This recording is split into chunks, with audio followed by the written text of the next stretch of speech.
జగదాత్రిని కలవడానికి పవన్ మంచి రోజ్ ఫ్లవర్తో వస్తాడు. ఇంట్లోకి వచ్చి దాత్రిని చూసి బ్యూటిఫుల్ లేడీకి బ్యూటిఫుల్ రోజ్ ఫ్లవర్స్ జగ్గు అని ప్రేమగా పిలుస్తూ రోజ్ ఫ్లవర్ని జగదాత్రికి అందిస్తాడు పవన్. దాంతో కోపంతో రగిలిపోతూ ఉంటాడు కేదార్.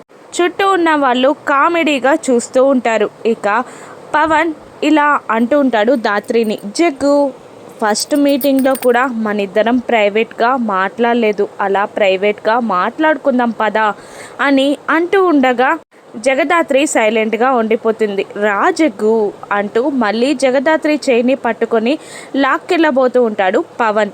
ఏంటి చేయి పట్టుకున్నారు అని అంటూ ఉంటుంది దాత్రి. కోపంతో రగిలిపోతూ ఉంటాడు కేదార్.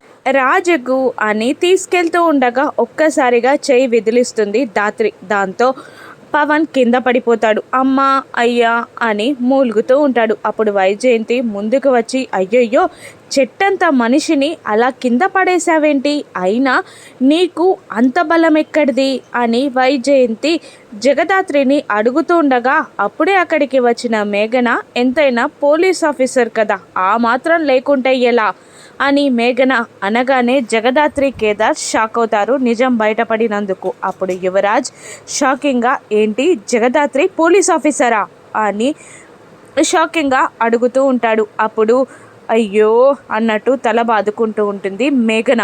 కేదార్ టెన్షన్ పడుతూ ఉండగా షాకింగ్గా చూస్తూ ఉంటాడు యువరాజ్ దాత్రిని. ఇక జేడి జగదాత్రి ఒక్కరే అన్న విషయం బయటపడుతుందా, జగదాత్రి పోలీస్ ఆఫీసర్ అన్న విషయం బయటపడుతుందా? రాను ఎపిసోడ్స్లో చూద్దాం. Thank you for watching.